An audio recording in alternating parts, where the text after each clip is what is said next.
आप सभी का स्वागत है आपके अपने YouTube चैनल जीएम स्टडी में। थंबनेल को देखकर आप समझ ही गए होंगे कि अपनी लैंग्वेज में यहाँ पर सब्जेक्टिव क्वेश्चन करवाने वाले हैं। और जो पुराने स्टूडेंट होंगे, जो मेरे खास करके सब्जेक्टिव वाले वीडियो को देखे होंगे, उनको बखूबी पता होगा कि मैं किस तरीके से सब्जेक्टिव वाले क्वेश्चन को करवाता हूँ। सबसे सटीक और सबसे आसान भाषा में मैं करवाता हूँ। यहाँ तक कि जो भी किताबी लैंग्वेज होता है उसको अपनी लैंग्वेज में वीडियो में बताता हूँ कि आप इसे इस तरीके से नोट डाउन कीजिएगा। तो आज के वीडियो में वही चीज़ हम लोग करने वाले हैं, क्योंकि आप सभी को पता है जो आपका एग्जाम पैटर्न है ना, वो 50 नंबर का सब्जेक्टिव होने वाला है। इसका मतलब आप लोग क्या समझे, इसका मतलब 100 में 50% आपका सब्जेक्टिव पर ही निर्भर है। आपका एग्जामिनर जब कॉपी चेक करेगा ना, हाईएस्ट मार्किंग पद्धति सब्जेक्टिव के क्वेश्चन के आधार पर ही होगा। ऑब्जेक्टिव कितना पूछा जा रहा है? 30 क्वेश्चन पूछा जा रहा है, यानी सिर्फ पास करने के लिए ये मार्क्स काफ़ी है। अगर आपको टॉपर बनना है ना, इसके लिए सब्जेक्टिव बेहतर तरीके से आना चाहिए, आपकी लिखावट बेटर होनी चाहिए। ये सारा कुछ अगर आपका बढ़िया रहेगा तो नंबर 100% टॉपर वाला मार्क्स आएगा। जिनका अगर सपना 90% करने का है या फिर 85% से एबव मार्क्स लाने का है, तो इस बार ऑब्जेक्टिव पर निर्भर रहकर नहीं ला सकते हो। इसके लिए आपको सब्जेक्टिव तो बेहतर तरीके से अपनी लैंग्वेज में पढ़ना होगा। कई टीचर बोलते हैं ना कि 4 क्वेश्चन किसी चैप्टर का सब्जेक्टिव कर लीजिए और कोई भी क्वेश्चन आएगा ना तो 4 में से किसी का उत्तर लिख दीजिएगा। आपसे अगर पूछा जाएगा कि दिल्ली का रास्ता कहां है, कैसे जाते, इसको एक्सप्लेन करें, तो क्या आप उसको पाकिस्तान का रास्ता बता दोगे? ऐसा बिल्कुल भी नहीं होता है। एग्जामिनर मूर्ख नहीं होते हैं। जिस तरीके से आपको नए नए टीचर मूर्ख बनाते हैं सिर्फ वीडियो में फुसला फुसला कर व्यूज पाने के लिए, ऐसी गलती कभी मत करना। जिस तरीके से जो क्वेश्चन पूछा गया है उसी का जवाब दीजिएगा। जैसे यहां पर देखिए, पहला क्वेश्चन क्या आपका, यहां पर जो क्वेश्चन करवाने वाला हूं ना, वो आपके एग्जाम में इसी क्वेश्चन के अंडर में ही 2 नंबर में और हो सकता है 3 नंबर में क्वेश्चन पूछ सकता है। आगे नेक्स्ट वीडियो में 5 नंबर वाले भी क्वेश्चन करवाऊंगा, इसकी चिंता बिल्कुल नहीं करनी है। तो चलिए यहां पर देखते हैं पहला क्वेश्चन क्या आपका। 2 नंबर में 2 टाइप से क्वेश्चन पूछे जाएंगे। हो सकता है कि एमसीक्यू क्वेश्चन जैसा आपको कुछ टॉपिक वाला क्वेश्चन पूछ दे, जैसे यहां पर है, कुछ ऐसे क्वेश्चन भी पूछ दे जिसका जवाब 2 शब्द में भी आपको उत्तर लिख सकते हो, और कुछ ऐसे भी 2 नंबर वाले क्वेश्चन में पूछा जा सकता है, जैसे इस तरीके से परिभाषा के रूप में आपको लिखना होगा। तो सभी टाइप के क्वेश्चन करेंगे ताकि किसी तरीके से पीछे से, बाएं से, दाहिने से, किसी तरीके से अगर एग्जामिनर क्वेश्चन पूछेगा ना तो सभी तरीके से हम लोग तैयार रहेंगे। तो चलिए देखते हैं, शुरू करते हैं। पहला क्वेश्चन क्या आपका, प्राचीन भारतीय इतिहास के अध्ययन के प्रमुख स्रोत कौन कौन है? प्राचीन भारतीय इतिहास के अध्ययन के लिए प्रमुख स्रोत कौन कौन है? तो पहला आपका पुरातात्विक अवशेष। ये क्या होता है? पुरातात्विक का मतलब होता है पुराने चीज। तत्व मतलब क्या होता है? जो चीज होते हैं, जैसे पुराने अवशेष होते हैं, जैसे कि मूर्तियां हो गया, या फिर पुराने मनके हो गए, जो घड़ा है। इसी तरीके से पुरानी चीजें जैसे कि आपका सिक्का हो गया। तो पुरातात्विक अवशेष यानी पुरानी चीजों से भी हम लोग क्या करते हैं, ऐतिहासिक के बारे में अध्ययन करते हैं। इसके बाद जो साहित्य है, साहित्य क्या होता है? अलग अलग साहित्य होते हैं, रचनाकार द्वारा लिखे गए साहित्य होते हैं, किताबें होते हैं, उसी को साहित्य बोला गया है। तो उसके आधार पर भी हम लोग इतिहास का अध्ययन करते हैं। जैसे बौद्ध धर्म का साहित्य, जैन धर्म का साहित्य, अलग अलग धार्मिक साहित्य है, तो उसके आधार पर भी हम लोग इतिहास का अध्ययन करते हैं कि हाँ, उस टाइम कौन कौन से राजा थे, उस टाइम क्या क्या हुआ था इतिहास में। नेक्स्ट देखिए, विदेशी यात्रियों के विवरण। जो भी विदेशी यात्रियों के विवरण है वो कहीं ना कहीं किताब में लिखा हुआ है, तो उसके आधार पर भी हम लोग इतिहास का अध्ययन करते हैं, खास करके भारतीय इतिहास के बारे में, प्राचीन भारतीय इतिहास के बारे में। आगे देखिए, नेक्स्ट क्वेश्चन क्या आपका, प्राचीन भारतीय इतिहास के अध्ययन के मुख्य स्रोत के नाम लिखे। अब यहां पर देखिए, प्राचीन भारतीय इतिहास के अध्ययन के मुख्य स्रोत के आपको नाम लिखना है, और यहां भी क्वेश्चन वही है, लेकिन देखिए यहां पर समझिए ध्यान से, ये क्वेश्चन 2 नंबर में आएगा तो इस तरीके से लिखना है, और अगर 3 नंबर में आएगा तो इस तरीके से लिखना है जैसे यहां पर मेंशन किया गया है, पूरे तरीके से परिभाषित किया गया है। देखिए क्वेश्चन का टाइप किस तरीके से आपके एग्जाम में घुमा सकता है ना, हर एक टाइप क्वेश्चन लेकर आया हूं। तो यहां पर आपको कैसे लिखना है, तो देखिए इतिहास के अध्ययन के लिए जो पहला स्रोत है वो आपका पुरातात्विक अवशेष, इसके बारे में मैंने आपको बता दिया। अब इसको लिखना कैसे है, तो देखिए पुरातत्व संबंधी सामग्री जैसे इमारतें, खंडर, स्मारक या फिर शिलालेख, सिक्के इत्यादि, ये सारे क्या है, पुरातात्विक अवशेष है। शिलालेख देश के अनेक भागों में स्तंभों, स्तूपों, गुफाओं, चट्टानों तथा इमारतों की दीवारों पर पाए गए हैं। ये प्राचीन भारतीय इतिहास के प्रमाणित स्रोत है। प्राचीन राजाओं के सिक्कों पर राजाओं के नाम और राज्य का नाम, तिथियां यानी डेट अंकित होती है शिलालेख में, ठीक है। प्राचीन सिक्कों में राजा का नाम और राज्य का नाम और साथ ही साथ डेट भी मेंशन रहता है उस सिक्कों में। इससे क्या होता है, इससे हमें इतिहास के बारे में पता चलता है, इससे इतिहास का क्रम बैठाने में बहुत सहायता मिलती है। ये तो हो गया पुरातात्विक अवशेष। अब हम लोग देखते हैं साहित्य के बारे में। तो देखिए साहित्य में आपका क्या आ जाता है, वेद आ गया, पुराण आ गया, उपनिषद आ गया, रामायण, महाभारत, बौद्ध एवं जैन साहित्य से तत्कालीन सामाजिक एवं राजनीतिक दशाओं का भी ज्ञान होता है। इसके बाद देखिए विदेशी यात्रियों के विवरण में कैसे एक्सप्लेन करना है, तो यहाँ पर देखिए यूनानी विद्वानों जैसे कि हेरोडोटस, मैगस्थनीज, एरियन, टॉलमी आदि का विवरण प्राचीन भारतीय इतिहास का बहुमूल्य स्रोत है। बहुत ही ज़्यादा इंपॉर्टेंट स्रोत है ये सारे, जिन्होंने भारत के संबंध में कई विवरण दिए हैं। भारत के इतिहास के बारे में कई जानकारियां दी गई है। चीनी यात्रियों में फायान तथा ह्वेनसांग का प्राचीन भारतीय इतिहास के अध्ययन में विशेष महत्व है। ये सारे विदेशी यात्रियों का विवरण। तो इस तरीके से आपको उत्तर लिखना है। आगे देखिए नेक्स्ट क्वेश्चन क्या आपका, पुरातत्व का क्या अर्थ है। पुरातत्व कहने का मतलब है पुराने चीज, पुराना तत्व। अब यहां पर उत्तर कैसे लिखना है, पुरातत्व का अर्थ है, कॉमा दे देना है, ये सब चीज आप छोड़िएगा नहीं, ये नंबर कटता नहीं है। तो पुरातत्व का अर्थ है उत्खनन, यानी उसकी खुदाई करके। उत्खनन का मतलब होता है खुदाई करके, जमीन के भीतर से निकाल करके। तो उत्खनन या अन्य विधि से खोजी गई प्राचीन वस्तुएं, जो पुरानी वस्तुएं हैं, जिनके अध्ययन द्वारा उसका ऐतिहासिक अध्ययन किया जाता है, उसी को ही पुरातत्व कहा जाता है। अपनी लैंग्वेज में अगर आपको समझाऊं, जमीन के भीतर से खुदाई करके पुरानी वस्तुओं को निकालकर उसका एनालिसिस कर कर उसका अध्ययन किया जाता है और ऐतिहासिक के बारे में जानकारी हासिल की जाती है उस चीज़ से, पुरानी चीज़ से, उसी को ही पुरातत्व कहा जाता है। जैसे कि उदाहरण के तौर पर बर्तन हो गया, मूर्तियाँ हो गई, शिलालेख, मोहरे या फिर मुद्रा, स्मारकों या फिर भवन भी। बहुत सारे भवन मिले थे हड़प्पा सभ्यता में, नगर ही पूरा मिला था। तो भवन आदि भग्नावशेष पुरातत्व के उदाहरण है। तो इस तरीके से आप इसका परिभाषा लिख सकते हो। हड़प्पा सभ्यता किस प्रकार प्रकाश में आया। अब प्रकाश में आने का मतलब क्या हुआ, मतलब इसके बारे में जानकारी कैसे पता चली कि कहीं ना कहीं यहाँ कुछ ना कुछ नीचे दबा हुआ कोई जरूर चीज है, कोई सभ्यता है। तो कैसे पता चला, तो यहाँ पर देखिए 1922 ईस्वी में पुरातत्वविद डॉक्टर रखाल दास बनर्जी ने हड़प्पा के खंडरों के निकट एक बौद्ध स्तूप के उत्खनन के क्रम में ही यह जानकारी दी कि उसके निकट एक अति प्राचीन सभ्यता हड़प्पा सभ्यता के ध्वंसावशेष दबे पड़े हैं। देखिए यहाँ पर आप लोग कंफ्यूज हो गए होंगे कि अरे यार यहाँ पर जो है वो रखाल दास बनर्जी लिखा हुआ है, जबकि वो तो मोहनजोदड़ो की खोज किए थे 1922 में, तो फिर यहाँ पर हड़प्पा क्यों है। आप क्वेश्चन को समझ नहीं रहे हो। यहाँ पर क्या लिखा गया है, हड़प्पा सभ्यता, ना कि हड़प्पा स्थल। हड़प्पा सभ्यता सभी जगह की बात हो रही है, पाकिस्तान से लेकर अफगानिस्तान से लेकर मांडा से लेकर गुजरात से लेकर हरियाणा से लेकर सभी जगह के बारे में, टोटल उसको सभ्यता के बारे में यहाँ पर डिफाइन किया गया, हड़प्पा सभ्यता के बारे में। इसके जगह पर यहाँ पर सिंधु सभ्यता भी रहेगा ना, तो भी आप यही चीज़ लिख सकते हो कि 1922 ईस्वी में पुरातत्वविद डॉक्टर रखाल दास बनर्जी ने हड़प्पा के खंडरों के निकट एक बौद्ध स्तूप के उत्खनन के क्रम में यह जानकारी दी कि उसके निकट एक अति प्राचीन सभ्यता हड़प्पा सभ्यता के ध्वंस अवशेष दबे पड़े हैं। और इसके बाद और भी खुदाई होते गई और चारों तरफ बहुत विशाल जगह में, बहुत विशाल एरिया में देखा गया कि यहाँ पर एक सिंधु घाटी सभ्यता, हड़प्पा सभ्यता एक मौजूद है, जो बहुत ही प्राचीन सभ्यता है। आगे देखिए नेक्स्ट क्वेश्चन क्या आपका, हड़प्पा सभ्यता कहाँ कहाँ विकसित हुई थी। अब यहाँ पर ध्यान से समझिएगा। सबसे पहले देखिए उत्तर को देख लेते हैं। हड़प्पा सभ्यता पाकिस्तान, दक्षिण अफगानिस्तान, गुजरात, राजस्थान, पंजाब, हरियाणा एवं पश्चिम उत्तर प्रदेश में विकसित हुई। अच्छा, इसको मैप के माध्यम से कैसे ड्रॉ कर सकते हैं, मैं आपको थोड़ा सा मैप बनाकर आपको बता रहा हूँ, ठीक है। आप सभी को पता है कि भारत के नक्शे में ऊपर वाला जो होता है वो आपका, किसी भी नक्शे में ऊपर वाला जो दिशा होता है वो उत्तर होता है, नीचे दक्षिण होता है, इधर आपका पूरब, इधर आपका पश्चिम होता है। तो यहाँ पर आंसर को पढ़ते हैं, हड़प्पा सभ्यता पाकिस्तान। पाकिस्तान किधर है, पाकिस्तान वाला ये एरिया है, इधर वाला एरिया पाकिस्तान वाला एरिया है, ठीक है। ये जो मैं आपको दिखा रहा हूँ उत्तरी पूर्वी भाग, या सॉरी उत्तरी पश्चिमी भाग या फिर पश्चिमी उत्तरी भाग, जो भी बोल सकते हो। तो ये वाला एरिया आपका क्या है, पाकिस्तान वाला भाग है। अब आगे देखते हैं यहाँ पर दक्षिणी अफगानिस्तान। तो यहाँ पर देखिए दक्षिणी इधर है, इस साइड में है। तो अफगानिस्तान किधर था, इधर था, ये पाकिस्तान के उस साइड में। तो दक्षिणी किधर हो जाएगा, दक्षिणी देखिए थोड़ा सा नीचे हो जाएगा, इधर के एरिया में। तो इधर आपका दक्षिणी अफगानिस्तान था। इसके बाद गुजरात किधर है, ये वाला जो एरिया ऐसे करके और ऐसे करके है ना, ये वाला गुजरात है। इसके बाद पंजाब किधर है, तो पाकिस्तान वाला पंजाब इधर है आपका, ठीक है। या फिर अगर इंडिया वाला पंजाब की अगर बात करें तो यहाँ पर होगा, ये इधर होगा पंजाब, ठीक है। इसके बाद हरियाणा की अगर बात करें तो थोड़ा सा दिल्ली के बगल में इधर आपका हरियाणा होगा।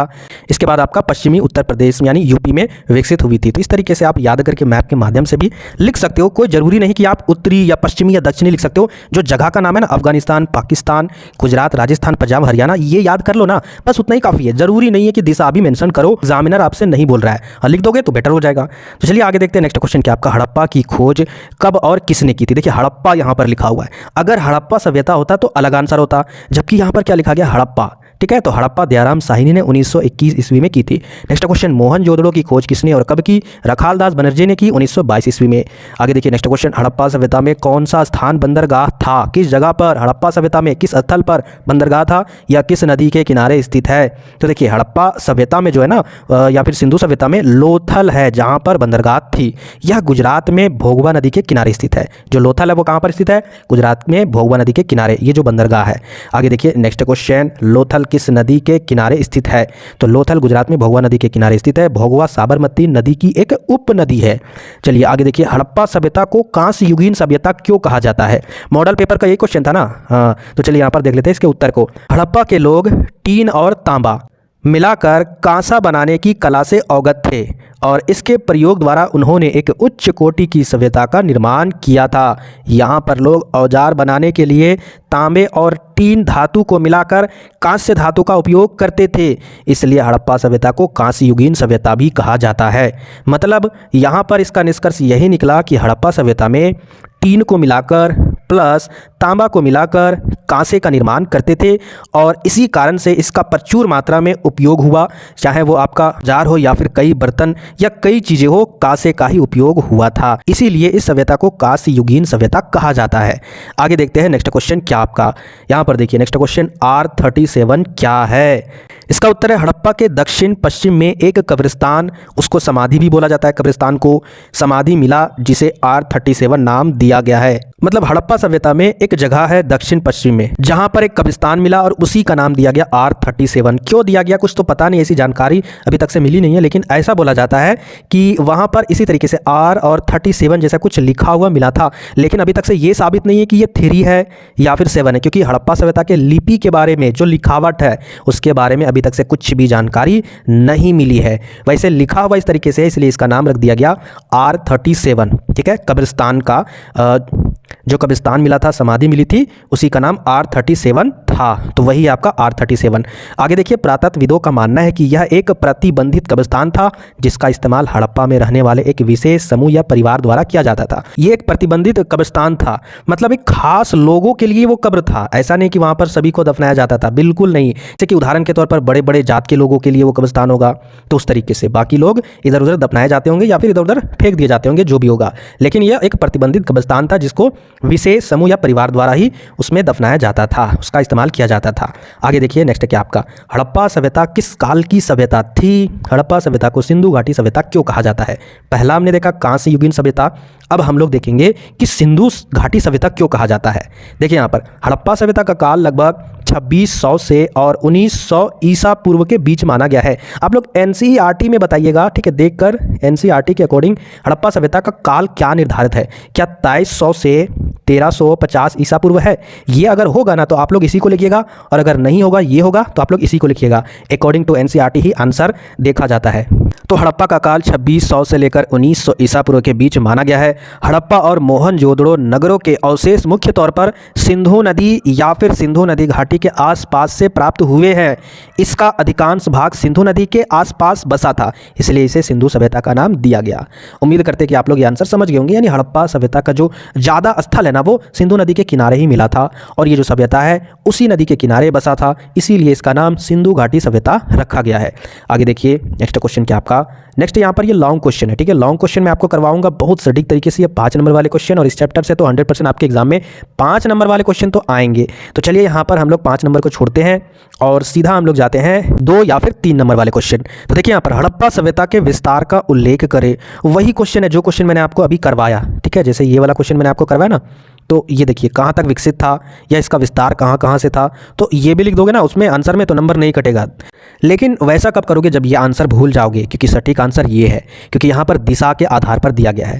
तो देखिए उत्तर आपका ऊपर होता है, नीचे आपका दक्षिण होता है, इधर आपका पूरब होता है, इधर आपका पश्चिम होता है। तो उत्तर में क्या आपका जम्मू कश्मीर, उत्तर में है ना जम्मू कश्मीर, इस तरीके से। तो उत्तर में जम्मू कश्मीर से लेकर दक्षिण में नर्मदा नदी, तो इधर आपका इस साइड वाला एरिया में, ठीक है, इधर वाला इस साइड में आपका दक्षिण में नर्मदा नदी, और पश्चिम में बालूचिस्तान के मकरान समुद्र तट से लेकर उत्तर पूर्व में मेरठ तक था। तो आप इसे याद कर लीजिएगा। आगे देखिए नेक्स्ट क्वेश्चन क्या आपका, हड़प्पा सभ्यता के 4 प्रमुख स्थानों या फिर नगरों का उल्लेख करें। ये तो क्वेश्चन 5 नंबर का है, ठीक है, उल्लेख करें, लेकिन इसमें शॉर्ट आंसर दिया गया है। तो आपसे अगर ये भी क्वेश्चन पूछ सकता है, जी हाँ, प्रीवियस सत्र में पूछा गया है कि हड़प्पा सभ्यता के 4 स्थलों के नाम बताइए। उल्लेख ये यहाँ पर मिसप्रिंट हो गया, ये 5 नंबर का था क्वेश्चन। तो देखिए यहाँ पर हड़प्पा सभ्यता के सर्वाधिक महत्व के जो स्थल है, सबसे मुख्य स्थल है वो आपका हड़प्पा स्थल है, दूसरा मोहनजोदड़ो, तीसरा कालीबंगा, चौथा लोथल और 5वां धौलावीरा। इसका अगर 5 नंबर में क्वेश्चन पूछा जाएगा तो उस सिचुएशन में क्या करना है, सभी स्थल के बारे में एक्सप्लेन कर देना है। वो भी क्वेश्चन मैं आपको करवाऊंगा 5 नंबर वाले सेशन में। चलिए आगे देख लेते हैं। नेक्स्ट क्वेश्चन क्या आपका, हड़प्पा सभ्यता किस प्रकार की सभ्यता थी, नगरीय या फिर ग्रामीण? तो सभी को पता है, जो भी स्टूडेंट हड़प्पा सभ्यता को पढ़े होंगे ऑब्वियसली उनको पता होगा कि ये पहली सभ्यता थी, जो पहली प्राचीन सभ्यता थी जो नगरीय सभ्यता थी। तो देखते हैं यहाँ पर उत्तर क्या आपका, हड़प्पा सभ्यता एक नगरीय सभ्यता थी और हड़प्पा, मोहनजोदड़ो, रोपड़, कालीबंगा और बनावली इसके प्रधान नगर थे, मुख्य नगर थे। ठीक है, आगे देखिए। नेक्स्ट क्वेश्चन क्या आपका, हड़प्पा सभ्यता या फिर सिंधु घाटी सभ्यता की विशेषताओं का वर्णन करें। ये भी आपका 5 नंबर में पूछा जाएगा, तो 5 नंबर वाले क्वेश्चन में डिस्कस करेंगे क्योंकि यहाँ पर बहुत सारे पॉइंट्स हैं। आगे देखते हैं 2 नंबर वाले क्वेश्चन। तो देखिए यहाँ पर मोहनजोदड़ो का शाब्दिक अर्थ क्या होता है या किस भाषा का शब्द है? तो देखिए इसका उत्तर क्या आपका, मोहनजोदड़ो का अर्थ मुर्दो, जिसको हम लोग बोल सकते हैं शवों का टीला। मोहनजोदड़ो का जो शाब्दिक अर्थ है, मृतकों का टीला भी बोल सकते हो। मृतकों का कहने का मतलब है मुर्दे ही, यानी शव जो मर जाते हैं, तो मुर्दों का टीला, या फिर आप ये भी लिख सकते हो मृतकों का टीला के नाम से जाना जाता है मोहनजोदड़ो का जो शब्द का अर्थ है। यह सिंधी भाषा का शब्द है, यह सिंधी भाषा का शब्द है। ठीक है, मृतकों का टीला मोहनजोदड़ो का जो अर्थ है। आगे देखिए नेक्स्ट क्वेश्चन, किस पुरास्थल को हड़प्पा सभ्यता की सबसे बड़ी बस्ती मानी जाती है? किस पुरास्थल को पूरे हड़प्पा सभ्यता में सबसे बड़ा स्थल माना जाता है, सबसे बड़ी बस्ती मानी जाती है, तो वो मोहनजोदड़ो को। ठीक है, पूरे हड़प्पा सभ्यता में मोहनजोदड़ो का जो क्षेत्रफल है ना वो आपका 125 हेक्टेयर था। आगे देखिए नेक्स्ट क्वेश्चन, मोहनजोदड़ो का क्या अर्थ है? मोहनजोदड़ो की एक अनूठी विशेषता को लिखे। अभी हमने क्वेश्चन क्या देखा कि इसका अर्थ क्या है, लेकिन इससे क्वेश्चन ये भी जोड़ सकता है कि मोहनजोदड़ो की एक अनूठी विशेषता को बताना है। तो देखिए यहाँ पर मोहनजोदड़ो का अर्थ तो आपका मृतकों का टीला है ही। अब इसमें एक अनूठी विशेषता क्या थी? मोहनजोदड़ो शहर की एक अनूठी विशेषता कि उसकी सुनियोजित जल निकासी प्रणाली थी। जल को निकालने के लिए जो नालियों का प्रबंध किया गया था वो आज के टाइम में ऐसा प्रबंध नहीं मिलेगा जैसे उस इतिहास में मिला है। तो ये एक अनूठी विशेषता थी। आगे हम लोग नेक्स्ट टॉपिक से क्वेश्चन करने वाले हैं। टॉपिक वाइज सारे क्वेश्चन कवर करेंगे ताकि एक भी क्वेश्चन नहीं छूटेगा। तो देखिए यहाँ पर शिल्प, उत्पादन एवं व्यापार से कंप्लीट करेंगे। इससे पहले हम लोग स्थल से रिलेटेड जितने भी क्वेश्चन थे वो सारे कंप्लीट कर दिए हैं, उससे बाहर नहीं पूछेगा कोई भी क्वेश्चन। देखिए यहाँ पर हड़प्पा सभ्यता के लोगों के व्यापारिक संपर्क किन देशों से थे? हड़प्पा सभ्यता जो था वह किनसे हड़प्पा सभ्यता किन किन देशों से व्यापार करता था उसको आपको यहाँ पर लिखना है। तो हड़प्पा सभ्यता के लोगों का व्यापारिक संपर्क मेसोपोटामिया, ओमान या फिर बहरीन या फिर ईरान आदि देशों से था। तो इन सभी देशों से हड़प्पा सभ्यता का व्यापारिक संबंध था, संपर्क था। नेक्स्ट क्वेश्चन, चहुदड़ों के लोगों की शिल्पकारियों के नाम लिखे। शिल्पकारी कहने का मतलब है जो बर्तन बनाते थे या फिर कुछ कलाकारी करते थे, मुहर वगैरह का निर्माण करते थे, उन्हीं को शिल्पकारी बोला जाता था। तो चहुदड़ों के लोगों की जो शिल्पकार था उनके नाम लिखना है, क्या क्या वह बनाते थे। तो देखिए यहाँ पर उनका शिल्पकारी मनके बनाना, शंख की कटाई करना, धातु कर्म करना, मोहर का निर्माण करना तथा बाट बनाना, ये सारा काम। ठीक है, चहुदड़ों के लोगों की शिल्पकार थे। आगे देखिए, सिंधु घाटी सभ्यता में मनके बनाने के लिए किस सामग्री का उपयोग किया जाता था? यहाँ पर इसका उत्तर है सिंधु घाटी सभ्यता में मनके बनाने के लिए कार्नेलियन, जैस्पर, स्फटिक, सेलखड़ी, क्वार्ज, शंख पत्थर तथा तांबा और कांसा और सोना जैसी धातु का उपयोग किया जाता था। देखिए मनके बनाने के लिए कुछ पदार्थ लगते थे, तो ये सारे पदार्थ का उपयोग किया जाता था और इन्हीं पदार्थ से उसमें डिज़ाइन भी बनाया जाता था, उसका आकार भी बनाया जाता था, उसका कलर भी किया जाता था। ठीक है, तो ये हो गया आपका इस प्रश्न का उत्तर। आगे देखिए नेक्स्ट क्वेश्चन, हड़प्पा वासी तांबा और सोना कहाँ से प्राप्त करते थे, किस जगह से? मोस्ट इंपॉर्टेंट क्वेश्चन है। हड़प्पा वासी राजस्थान के खेतड़ी से तांबा और दक्षिण भारत से सोना प्राप्त करते थे। अच्छा, दक्षिण भारत में कहाँ? तो कर्नाटक में। ठीक है, आगे देखते हैं नेक्स्ट क्वेश्चन, हड़प्पा सभ्यता के लोगों द्वारा उपजाए जाने वाले अनाजों, फलों एवं साग सब्जियों का उल्लेख करना है। तो हड़प्पा सभ्यता के लोग अनाजों में गेहूं, जौ, तिल, सरसों, राई और मटर तथा और फलों में खजूर, तरबूज, नारियल, नींबू, अनार और अनेक प्रकार की सब्जियों का उत्पादन करते थे। आगे देखिए नेक्स्ट क्वेश्चन, सिंधु घाटी सभ्यता के उन स्थानों के नाम बताइए जहां सिंचाई के अंश पाए गए हैं। मतलब सिंधु घाटी सभ्यता के उन स्थानों का नाम बताना है जहां से सिंचाई के अंश पाए गए हैं या फिर उनके अवशेष पाए गए हैं, किसी तरीके से क्वेश्चन रहे तो मतलब यही निकलता है। तो सिंधु घाटी सभ्यता के निम्नलिखित स्थानों में सिंचाई के अंश पाए गए हैं। पहला सोरतुघाई, यहाँ नहरों के चिन्ह पाए गए हैं, और दूसरा धौलावीरा, यहाँ जलाशयों के प्रयोग के प्रमाण मिले हैं। तो यहाँ पर 2 आंसर है, यानी 2 नंबर में ये क्वेश्चन पूछा जा सकता है। अब यहाँ पर सारे क्वेश्चन आपका सब्जेक्टिव वाला खत्म हो चुका है, इससे बाहर तो बिल्कुल भी नहीं पूछेगा।